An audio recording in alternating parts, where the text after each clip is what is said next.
Reporte Médico es una presentación de Clínica Corazones Unidos. Clínica Abreu. Más tecnología, más innovación, más medicina.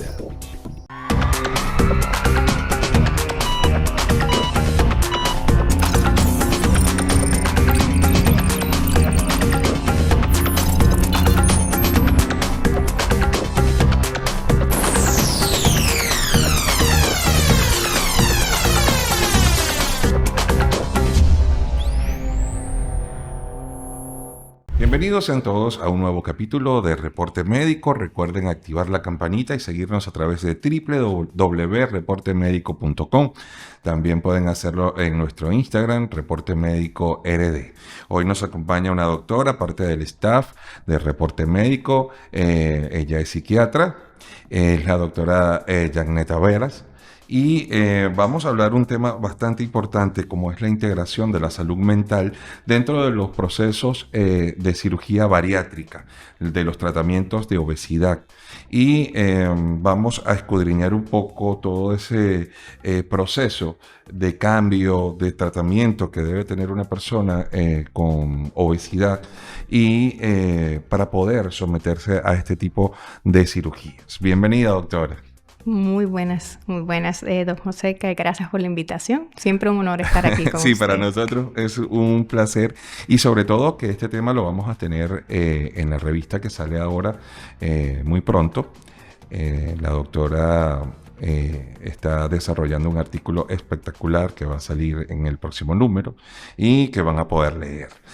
Doctora, vamos a comenzar este programa de cómo se integra la salud mental en el proceso de la gente que va a tener una cirugía metabólica. Sí, bueno, como todos sabemos, para hablar de sobrepeso, obesidad, tenemos que hablar del cerebro. El cerebro es el órgano diana que rige nuestra relación con lo que es nuestra alimentación, nuestro nivel de actividad física, cómo llevamos el día a día, el nivel de estrés. Entonces, no podemos dejar de lado a lo que es el cerebro. Y pues obviamente cuando estamos analizando a una persona que ya presenta lo que es una obesidad, una condición mórbida importante que hoy por hoy está en incremento y que representa, vamos a decir, una situación que les resta bastante a la calidad de vida de esa persona que la presenta, pues tenemos que analizar de dónde viene, de dónde surge, qué es lo que lleva a que este individuo desarrolle la obesidad. Entonces ahí tenemos que analizar factores que nosotros como médicos psiquiatras pues tenemos el deber de ver esa esfera completa. Tenemos que ver desde la parte genética, pues sabemos que la obesidad se asocia mucho al factor genético. Hay incluso familias que tienen esta predisposición a tener patrones de acúmulo de grasa, de forma de metabolizar estos alimentos que es diferente y que también los predispone a lo que es la aparición de la obesidad. Pero también tenemos que ver múltiples otros factores, cómo yo he creado un vínculo con esta alimentación a lo largo de mi vida, lo que representa para mí, si tengo hábitos sanos dentro de esta alimentación, si yo hago algún nivel de actividad física, cómo es ese entorno social, dígase en mi familia o las personas con las que me rodeo, qué impacto tienen sobre mí en la parte de cómo cuido mi salud, de cómo yo me alimento, de cómo cuido mi autoestima. Todo esto incide, entonces nosotros tenemos que ver un panorama global para entender un origen y de ahí también trabajar posibles causas, como pueden ser ya trastornos propiamente dentro de esa parte de la alimentación o dentro de otros hábitos, como puede ser el descanso, el sueño, el nivel o manejo del estrés, pues que tenemos que ir identificando y para eso también tenemos que hacer esa valoración previa antes de contemplar si esa persona está apta o no para un procedimiento para reducción de peso. Y la integración de la salud mental como equipo, ¿desde cuándo se está desarrollando? ¿En qué momento los bariátricos entendieron que la psiquiatría iba de la mano?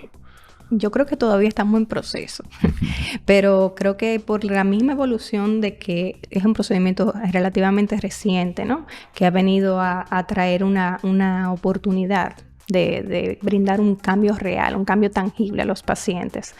Yo creo que por la misma experiencia de ver los pacientes y la evolución que estos han tenido con relación a sus resultados a largo plazo, que es lo que buscamos, pues seguramente se ha aprendido las alarmas, ¿no? Okay. De ver que hay así como hay muchos casos que son evidentemente muy satisfactorios y que se consiguen los objetivos, también tenemos muchos casos que lamentablemente, a pesar de someterse y tener un procedimiento muy bien realizado y con todas las del rigor y todas las de la ley, pero que eventualmente estos pacientes están volviendo a ganar peso. Claro. Y vuelven a un estado obeso previo al procedimiento. ¿Qué ha logrado usted, dentro de su experiencia, identificar en esos pacientes con la parte del comportamiento de la salud mental? ¿Cómo se comporta un obeso? Sí. Casi siempre vemos cuando yo recibo un paciente, sobre todo para el proceso de preparación a una cirugía de pérdida de peso, un factor muy común es una persona que lamentablemente tiene una relación no digamos insana, pero no adecuada con lo que es su alimentación. Okay. Eso es uno de los factores que más común yo puedo ver. Dígase una persona que, por ejemplo, puede tener ciertos trastornos, como por ejemplo un trastorno de atracón, que son estas personas que, por ejemplo, en ciertos días o ciertos meses, semanas, hay puntualmente escenarios, sobre todo cuando se ven bajo mucho estrés o una situación difícil, donde recurren a comer cantidades excesivas de alimentos. Y lo hacen de una forma que no pueden controlarlo. Y posterior, pues, les genera un disconfort importantísimo. Okay. Se sienten culpables, se sienten deprimidos, pueden reprocharse mucho esto que ha pasado y eso, pues, les da hasta vergüenza. Se aíslan, no quieren que vean que ellos tienen este problema, que están comiendo tanta cantidad de alimentos y pues esto le va incidiendo también en lo que es su funcionamiento. Entonces es uno de los, por ejemplo, los trastornos que más comúnmente yo veo asociado dentro de la valoración que hago en consulta. Pero también tenemos pacientes que tienen síntomas depresivos. Se habla de que la depresión en los pacientes con obesidad se presenta en más del 43-45% de los casos. Y también está lo que son los trastornos de ansiedad, que son de los más comunes. Sin dejar de lado trastornos del sueño, que por ejemplo tenemos lo que es la apnea obstructiva del sueño, que está íntimamente relacionada con lo que es el peso. Y pues son estas condiciones que a veces hacen que el paciente acceda a ir al psiquiatra. Okay. Claro está, como estamos creando una cultura donde se tenga mayor conocimiento de salud mental y la importancia de la salud mental, son muchos los especialistas que ya han visto la necesidad de que tengan un paciente con una buena salud mental para poder tener una evolución satisfactoria, para tener resultados y cumplir los objetivos. Entonces, si no es que lo refiere su médico tratante, rara vez viene por la misma voluntad del paciente. Sí. Pero sí, cuando tenemos otras comorbilidades, pues el paciente se hace un poco más receptivo por sus propias cuentas acudir al psiquiatra. Sí, realmente la psiquiatría está como en el último eslabón de toda la cadena. Así es. Y lo digo por experiencia propia. O sea, nosotros hemos visto y hemos desarrollado acá en Reporte Médico y hemos visto que sí, siempre la psiquiatría se deja como último eslabón. Así es. Siendo yo creo que uno de los eslabones primordiales dentro del proceso de una persona con obesidad. Yo pienso que el obeso debería primero acudir a una consulta psiquiátrica para normalizar su salud mental para poder pasar a la otra fase. Claro, porque por ejemplo, algo que yo siempre le digo a mis pacientes, cuando vamos a hacer un cambio tan importante en nuestra vida, un cambio positivo, pero es un cambio también que demanda mucho del paciente. Es un cambio que requiere mucha disciplina, requiere un rigor de cumplir con ciertas guías y directrices que si el paciente no está emocionalmente estable o no está en control de su ansiedad o no está en un estado mental óptimo, se puede hacer más difícil aún. Claro. Entonces, como vamos a trabajar en función de cambiar un estilo de vida, Claro. Porque eso es algo muy importante y algo que yo siempre les trato de transmitir. Esto no es un asunto de 6 meses, ni un año, ni solamente conseguir bajar tantas libras. Exacto. Una meta a corto plazo. Estamos hablando de que es una oportunidad para tú primero hacerle caso a tu organismo, que te está diciendo que la cosa por como la estamos haciendo no está funcionando. Sí. Y pues identificar esos factores que no nos contribuyen a nuestra salud. Sí. Y a partir de ahí trabajarlos. ¿Para qué? Para que esto sea algo que sea mientras vida tengamos. Exacto. Entonces, el propósito es que el paciente se enamore del proceso. Correcto. Y sí, porque en realidad no te están operando el cerebro. Exactamente. Ojalá hubiese un procedimiento tan directo. Exacto. Pero al ser humano le cuesta. O sea, Sí. Una de las cosas más difíciles es nosotros adoptar un nuevo hábito. Sí. Y más cuando son hábitos que son sanos. ¿Pudiera un paciente bariátrico emocionalmente después de hacerse la operación querer volver a su punto inicial antes de la operación y poder desarrollar entonces, poder comer, poder tirarse los atracones, querer revertir todo esto y decir, oye, ¿para qué me hice esto? Sí, pero yo diría que en ese escenario tenemos que ver que hay alguna condición de fondo. O sea, Ok. no es lo sano que luego de tú pasar toda esta situación y atravesar todo este proceso extenuante, tú quieras volver a un estilo de vida donde el paciente obeso hay que ser claro, o sea, tiene dolor, tiene limitaciones porque si subo una escalera estoy sofocado, no puedo hacer ejercicio, cuando voy a la tienda no me sirve nada, la gente me mira, vamos a decir, me tratan de forma despectiva, ofenden mi autoestima. Claro. Son más vulnerables a sufrir abuso y ser víctimas. Entonces, tú querer volver a ese estado de insano, ¿no? Donde puedo tener hipertensión, diabetes, todas las complicaciones propias de la obesidad, realmente nos habla de que algo no está bien. Ok. O sea que definitivamente si se da ese caso, Ok. tenemos que buscar que hay un trastorno y posiblemente un trastorno de la alimentación. Ok.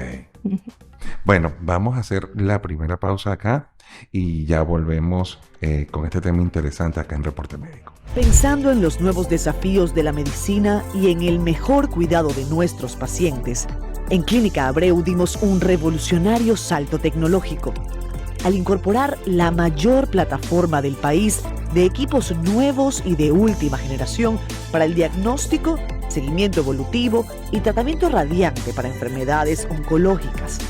Herramientas que permiten que nuestro excelente equipo profesional aplique las más novedosas y actualizadas soluciones que alcanzarán las nuevas victorias en la lucha contra el cáncer. Vence el cáncer. Clínica Abreu.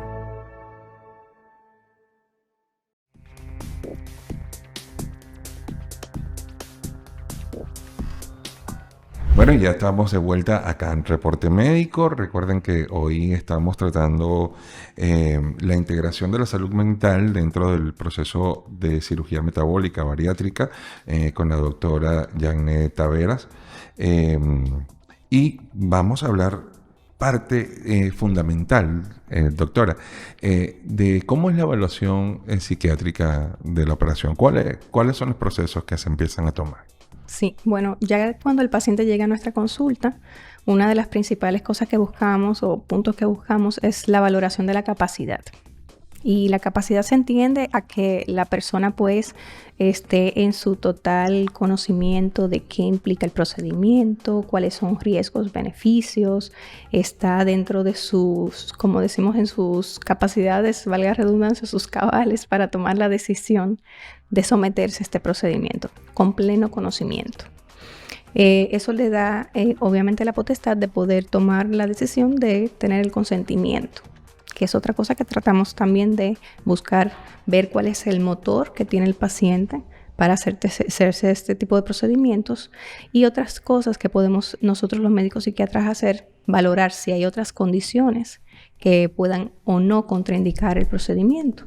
Porque, por ejemplo, si tenemos un paciente, en el caso nuestro de psiquiatría, que tenga un estado psicótico o que está bajo un trastorno alimentario severo, Exacto. que obviamente sabemos que no va a tener las herramientas y los instrumentos necesarios para poder cumplir con el rigor que lleva el proceso, pues obviamente nosotros tenemos que en ese momento contraindicarlo o postergarlo hasta que el paciente pueda volver a restablecerse y tener esa estabilidad que es necesaria para cumplir con el proceso.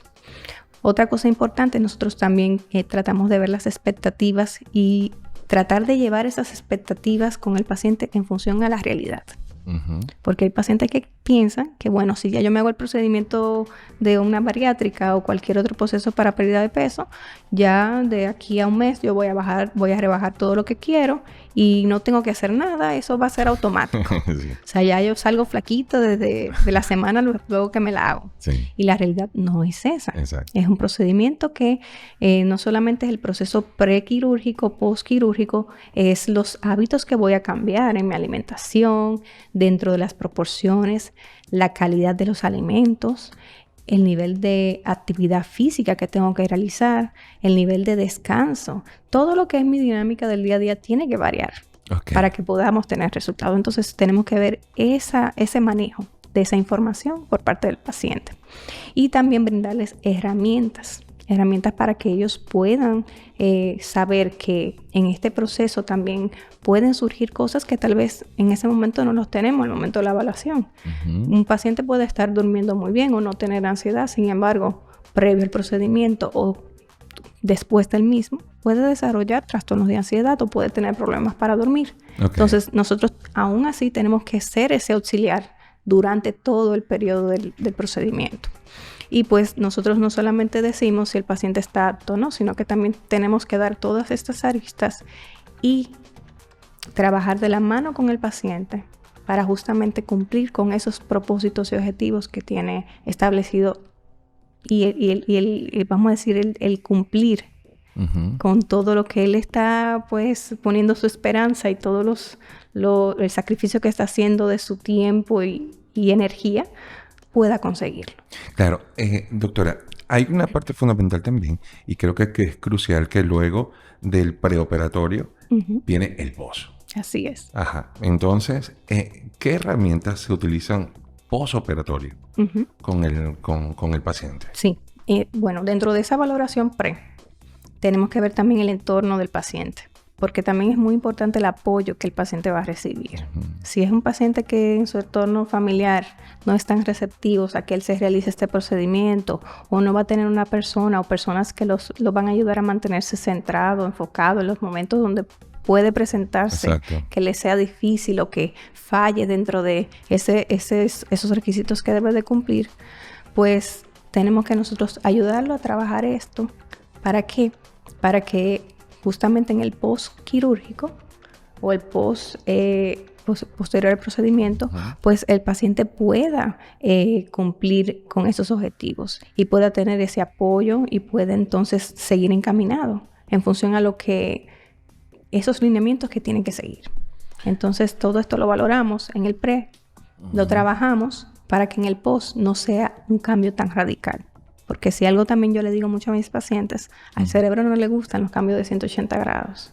No podemos forzar al cerebro a ver un cambio radical de un momento a otro, sino que tenemos que llevar las cosas de forma paulatina, de forma gradual, para que puedan convertirse en un hábito. Si no lo hacemos de esta manera, es muy difícil y va a ser muy duro. O sea, de repente cambiar todo por simplemente hacerlo de la noche a la mañana. Y el acompañamiento farmacológico, ¿cómo se trabaja la forma farmacológica dentro de este proceso? De por sí tenemos que ver si el paciente, por ejemplo, como mencionamos en un principio, tiene alguna condición de base que le puede hacer más difícil el proceso. Si tenemos un paciente con depresión, con ansiedad, obviamente tenemos que utilizar y recurrir a los psicofármacos. Y obviamente cada caso es único y particular. Lo que sí tomamos en cuenta es en función a los objetivos. Por eso es tan importante que la valoración con psiquiatría se haga con anticipo. Y se haga de forma que si nosotros logramos identificar algo que vamos a decir entorpece un poco el proceso, no lo contraindica, pero sí que lo puede enlentecer o estorbar, pues entonces tenemos que poner un tratamiento para manejar esa situación, para que el paciente esté en la mejor condición al momento del procedimiento y posterior al mismo. Pero cada caso es particular, o sea que tenemos que valorar las necesidades propias de cada paciente.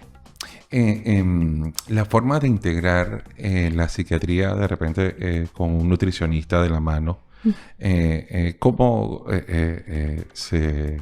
¿Cómo se entrelaza? Ajá, exacto. Sí, nosotros normalmente manejamos un equipo, como dije, multidisciplinario. O sea, tenemos que estar en comunicación con lo que son los nutricionistas, el cirujano que va a también participar en el proceso, el gastroenterólogo.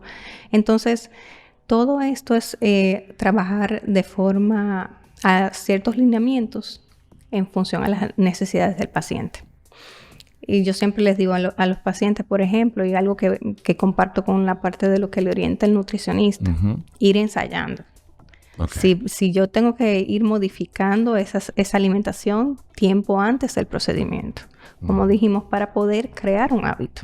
Claro. Y que las cosas fluyan de una manera más tranquilas, menos estresantes y más positivas. Entonces nosotros vemos las recomendaciones que hace el nutricionista y también nosotros pues damos esa pauta de cuáles alimentos son más saciantes, cuáles alimentos son más adecuados según tus necesidades y hacemos una integración. O sea, en función a las recomendaciones de nutrición, recomendaciones que hace la parte de gastroenterología y también las que nosotros en la parte conductual pues recomendamos para que esto se haga factible. Ok. Doctora, dentro del proceso de la bariátrica ya hablamos de que los obesos normalmente tienen el proceso de la autoestima. Hábleme un poco y profundíceme un poco esta parte de la autoestima de las personas obesas y que empiezan a perder el peso. Sí. ¿Cómo va eso? Sí, nosotros dentro de esa evaluación tratamos de ver también esa autovalía o la autoestima.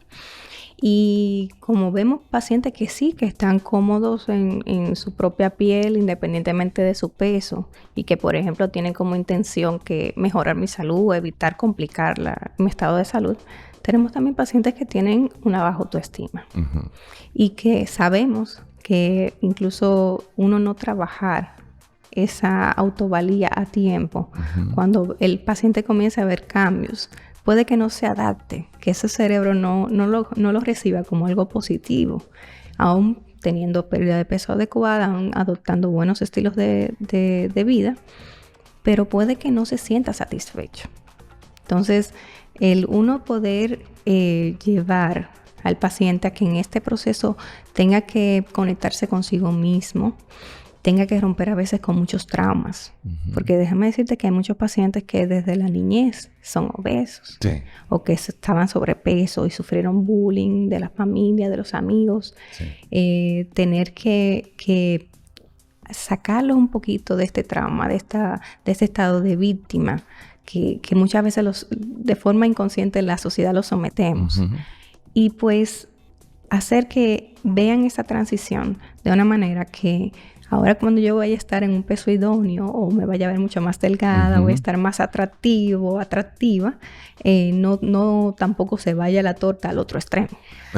Y de repente tengamos una persona con una hiperestima que no es sano tampoco. Okay. Entonces, ir llevando y trabajando esos aspectos donde el paciente se está, donde está nutriéndose, no está recibiendo ese feedback positivo de su autoestima, es sumamente importante. Doctora, hay una parte importante que yo he notado, por lo menos pacientes que tienen de repente una pareja, ¿verdad? Pero la pareja en ese proceso donde el paciente bariátrico está cambiando su estilo, su vida, empieza a perder peso, de repente la pareja dice, no, pero es que yo no quiero ese flaquito, porque ese flaquito no es el que yo quiero, o sea, no es el que he tenido durante yo toda mi vida a mi lado. Exacto. Entonces, ¿cómo es ese trabajo con la pareja del obeso? Sí, no, justamente por eso es que tenemos que valorar ese entorno. Si la pareja, que si los padres, que si todo el que rodea a esa persona obesa que va a tener este cambio radical en su vida, tanto por dentro como por fuera, tenemos que ver qué tan receptivo estamos siendo, o sea, cómo ese entorno está favoreciendo a que esa persona pueda fomentar una buena autoestima y pueda entonces contar con ese apoyo. Si yo, por ejemplo, tengo mi pareja que de repente por este cambio me está, vamos a decir, siendo ahora, le soy menos atractivo o me está restando a mis atributos, pues obviamente no nos favorece para nada. No, porque esas voces se meten dentro del cerebro y... Exacto, y de por sí la persona va con inseguridad, porque dentro de sus temores no sabe cómo, tal vez nunca ha estado en un peso adecuado y no sé ni cómo me voy a ver, no sé cómo me voy a sentir, cómo me va a percibir los demás. Entonces, es, como te digo, nosotros trabajamos a la persona. ¿Para qué? Para que justamente este tipo de situaciones, si a la larga se presentan, poder contar con las herramientas de lidiar con estas situaciones. ¿Se ha topado en algún caso donde ha tenido que tratar el entorno del obeso? El entorno familiar del obeso, la pareja. Claro, sobre todo cuando identificamos trastornos alimentarios per se. Sí, el núcleo familiar es importantísimo. O sea, para poder romper con estos patrones anómalos o dañinos de esa relación insana con la comida y con la imagen corporal, tenemos que trabajar la familia. Tenemos que trabajar con las personas que conviven con ese individuo, porque hay una incidencia. O sea, tienen un impacto, sea positivo o sea negativo, sobre esa relación que tiene esa persona obesa con su alimentación y con su imagen. Entonces, si identificamos que los padres, la pareja, los hijos, el entorno familiar están siendo, vamos a decir, como hoy en día se utiliza mucho el término tóxico, exacto, o sea, nocivos, esa parte hay que llamarla a coalición y hay que obviamente trabajar con ellos. Y obviamente nosotros los médicos psiquiatras trabajamos muy de la mano y recomendamos también la parte de psicología, que no se puede quedar de lado. Si identificamos que dentro de esos factores sociales hay conflictos familiares, conflictos de pareja, es otro punto que debe trabajarse y que lo ideal sería que se trabajara antes del proceso. Exacto. Porque tenemos que tener un entorno sano para poder conseguir una buena salud mental. Eso es esencial. Correcto. Doctora, unas últimas recomendaciones para la gente que quiera que quiera someterse a una operación y que de repente todavía no ha tomado la decisión total. Unas últimas recomendaciones. Sí. Las cirugías y los procedimientos para pérdida de peso han venido a traer una gran brecha de poder conseguir un buen estado de salud de una forma garantizada, pero lo ideal es que nosotros primero nos empapemos de lleno con lo que conlleva estos procesos y obviamente valoremos dentro de esa introspección mi capacidad para asumir este reto, porque sí es un reto, sí requiere mucha determinación y sí requiere mucha disciplina.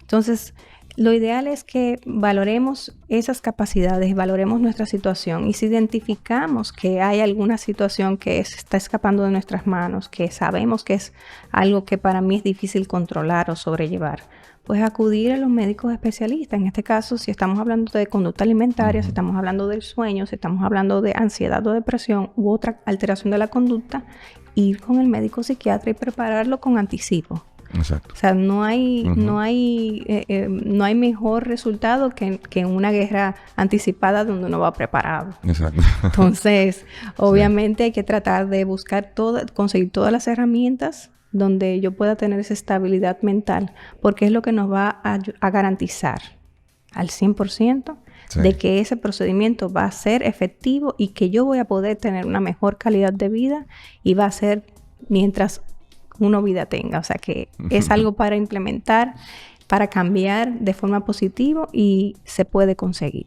Pero para eso estamos nosotros, para apoyarlos en ese proceso y para hacer esas metas que sean factibles y se puedan cumplir. Bueno, esto fue la doctora Janet Taveras. Doctora, sus números de contacto, vamos a darlos para que... Sí, estamos en el 829-384-4878. Tenemos también el 849-456-4878. Y pues ahí podemos estar en contacto. Cualquier duda, cualquier pregunta, pues ahí estamos a la idea de un WhatsApp. Sus sitios de consulta, vamos a hablar de eso. Sí, estamos en Grupo Médico NACO, estamos también consultando en Salud Clinic y estamos en Sedimat también a la orden. Bueno, y también pueden conseguirla también en la guía médica de nuestra revista Reporte Médico. Allí pueden ir al área de psiquiatría y van a encontrar también todos los datos de la doctora Janet. Doctora, gracias por haber estado con nosotros en un nuevo episodio. Gracias a ustedes por la invitación. Para mí siempre un honor. Sí, y bueno, y gracias a todos ustedes por quedarse hasta este momento. Recuerden que Reporte Médico es una dosis de información saludable. Reporte Médico es una presentación de Clínica Corazones Unidos. Clínica Abreu. Más tecnología, más innovación, más medicina.